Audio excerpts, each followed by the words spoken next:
There's a cartel ripping off Nigerians without remorse. The U.S. mission to Nigeria warns the public about scammers. Now, let me show you what's going on. This is Femi. He graduated top of his class from a prestigious Nigerian university. A trained mechanical engineer, but has remained jobless years after. Femi has had to depend on friends for survival as he juggled different odd jobs just to survive. In his quest for greener pastures, he applied for several scholarship programs that would give him a shot at relocation. The opportunity to leave the struggle behind appealed to Femi because he had seen videos of his classmates who traveled and appeared to be doing well. There are better job opportunities there, and he wouldn't have to worry about the constant security situation in Nigeria. He was desperate to leave, but for all his efforts, he had nothing to show for it. Well, that was before he met a man called John, who told him he could help with his travel plans. John owns a travel agency and he helps people process travel documents and even find them jobs abroad before they travel. Femi was delighted to finally meet someone with a solution to his problems. But there was just this small issue of the amount required. Though he had been saving up for this moment, what he had was never going to be enough. And so he came up with a plan to sell his father's property in his possession. He also reached out to a few friends who agreed to help him with parts of the money. $5,000 was what he could raise from these friends. A lot of money here, but it was a loan. Without any further delay, he forwarded all that money raised to John. Having sent the complete money now, the wait began. John had told Femi that his visa could take between 3 to 6 months to process, so he needed to exercise patience. Femi was in no hurry. He had waited all his life for this moment. A few more months wouldn't hurt anyone, would it? In exactly 4 months, John called Femi to come pick up his visa. He also had several jobs offered to choose from. Everything was set. John had delivered. But hang on. Femi was never invited for any form of interview by the embassy. He didn't even get any mail from his supposed employers, other than the documents presented to him by John. Although excited by the thoughts of traveling soon, Femi had an odd feeling about the entire thing. So he decided to visit the embassy himself to verify his travel documents. And that was when he was told that he had been duped. The American embassy told him his visa application was denied and he was supposed to get their reply in a few days' time. John had promised Femi that his visa was guaranteed. All the people he worked for in the past had great testimonies to share about him, only that it was all a lie. But hey, this is not an isolated case. Most of the visa scam stories I've had to go through all follow the same pattern. The agents prey on unsuspecting and highly desperate individuals, give them high hopes, and then take all of their money, hoping that they don't find out. Some eventually do find out when they try to verify their documents before traveling. But others, the most desperate ones, only get to find out that their visas are fake when they arrive in the foreign country. But if the scams all follow this same pattern, why is it so hard to spot? Well, imagine opening your TikTok app and the first video you see is that of some travel expert with some X number of years in the travel industry telling you to move to some country in Eastern Europe where she claims offers immigrants a better deal than Canada, the UK, and even the United States combined. The pitch that sold you on was that you won't have any language problems because English is widely spoken and you can start to earn 3,000 euros a month within weeks of your arrival. Sounds like an amazing dream deal, doesn't it? Well, how about I tell you that amazing dream deal was all a lie, and all you get is sometimes a study visa that lets you work some menial jobs while you pursue a postgraduate program. No accommodation is sorted for you as promised. No job with 3,000 euros offer waiting. And yes, language is a huge barrier because 80% of the residents of the country don't even speak English. This series of coordinated and meticulous scams has recently dominated Nigeria because, for some obvious reasons, everyone wants to leave the country. But how did this industry come to be? In 2022, A gang of suspected fraudsters were arrested for allegedly stealing millions from victims in Ekiti State while pretending to help them process travel documents for Australia and Canada. The alleged fraud, which cost the victims 300 million naira, was carried out under a fake arrangement of facilitating jobs in advance for applicants in the two countries, upon a processing fee of 58,000 naira for an individual and 78,000 naira for a family.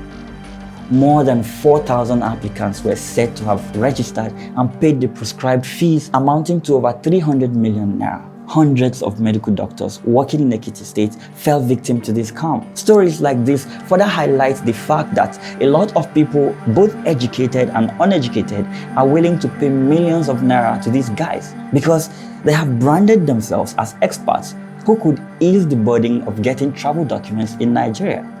You see, getting a visa to travel to the Western world can be a nightmare, especially for Nigerians.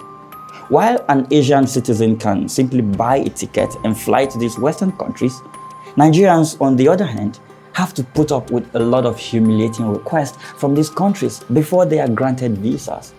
As a Nigerian, you are required to provide truckload of documents such as a letter of employment, current bank statement of the last 6 months, leave permission from an employer, income tax return from, or certificate of income tax deducted at the source of salary, copy of company registration, company bank statement of the latest 6 months, as well as proof of accommodation, introduction letter, invitation letter from the host. The list goes on. While diplomats from these Western countries continue to insist that these requirements are just to keep the bad guys out of their countries, these demands have led to the creation of a corrupt system around visa racketeering in Nigeria. This system is so organized that it connects the judiciary, where people use the court system to swear false affidavits while being aided by court officials. With the right amount of money, you can purchase a fake marriage certificate arranged by court officials. This industry also extends to the banking sector, foreign diplomatic missions, and even business centers all across the country. Well, now that we know how this industry was built, the real question is, how do these scammers operate? There's a special type of visa called the visa lottery. Imagine you receive an email informing you that you have won a United States permanent resident card or lotteries conducted by other countries, and that you need to pay some form of fees such as processing fees or documentation fees. The scammer elaborately lists out the benefits that come with accepting and paying the requested fees, which includes health insurance, a free apartment for up to 3 months, education, guaranteed job even within the first week of arrival. They then go ahead to introduce some sense of urgency by stating the number of applicants all over the world and threatening to give someone else your slot if you don't pay the requested fees on time. If you decide to accept their offer, you are asked to send your full information or make payment to them via Western Union, wire transfer, or even cryptocurrencies. Many have fallen victim to this particular scam because they fail to verify the authenticity of the mails they receive. But it begs the question, given the organized nature of these scams, is there a cartel? While I haven't really seen any evidence of a syndicate working together to defraud Nigerians, but rather cases of some travel agencies trying to cut corners and oftentimes biting more than they can chew, there is in fact evidence of criminal cartels dealing in visa racketeering. Aminu is a businessman. He runs a travel agency in the Federal Capital Territory, Abuja. His agency mostly operates in the shadows where they arrange tickets and visas for clients. Because of the sophisticated nature of obtaining a visa through the official route, desperate Nigerians who are willing to do anything to leave the country often reach out to Aminu to help them out. In his words, these people are our target market. So when Aminu and his friends get a client, they start by filling out the necessary forms. Then they proceed to sourcing the supporting documents. Aminu has built up a network that stretches across Europe and the United Kingdom. He found a way to reach some Nigerians working with various embassies, and these people work with him to process visas for his clients. They tell him how many applications to bring, bearing in mind that consulates have a maximum number of visas to issue every month. Aminu demands his clients pay up to 4 million naira, and he pays his contacts about 2 million naira from that money. This way, he's able to get his visa request approved most of the time. Aminu has been in the industry long enough to develop a working relationship with some senior government officials as well. These officials help to place the names of his clients on institutional requests for visas. This method has proven to be a lot easier and cheaper for him than working with his contacts within embassies. But even with all the money Aminu and his friends claim to pay the government officials and their contacts in these embassies, sometimes things don't work out as planned. And then you have stories like that of Femi from the beginning of this video. You see, while Aminu and his friends are not scammers and didn't set out to scam their clients, sometimes they promise things they cannot possibly deliver. Like telling a client that once they pay, they are guaranteed a visa no matter what. As you will come to learn, there is nothing further from the truth. No visa application is ever a guaranteed yes. So why don't people follow the official route? You might wonder. Well, consider this scenario. Let's imagine you find yourself in a desperate situation where you need to leave the country immediately. It's so urgent that you can't go through the official channels for a visa because you will then have to wait for the normal approval time that could take a minimum of 4 to 6 months. And there's also a high chance of your application being denied. So you reach out to a friend who agrees to connect you with his plug. You are asked to pay 3 million naira. This is not a problem, you say. And so you transfer the money to the agent. But the 3 weeks he promised is now coming to an end. Yet, nothing. You try this line, but it's now disconnected. You call your friend to call his plug to order. You can't afford to lose that 3 million naira right now. This is very urgent to you. But after listening to all you have to say, your friend starts by apologizing and then breaks the news to you. The agent was arrested for visa fraud. It turns out he has been impersonating a genuine travel agency all this while. He does this to collect money from his clients and then goes ahead to process fake documents for the clients. One of the victims was denied entry on getting to the UK because her visa was obviously fake. When she reached out to the travel agency to issue complaints, she was informed that the documents she had were forged and did not emanate from them. She was asked to produce the agent she got them from, and that was how they got your guy. From all indications, your money is gone. How could you fall for something like that? Well, you didn't know, and now you have to suffer the consequences of his actions. But you are not alone.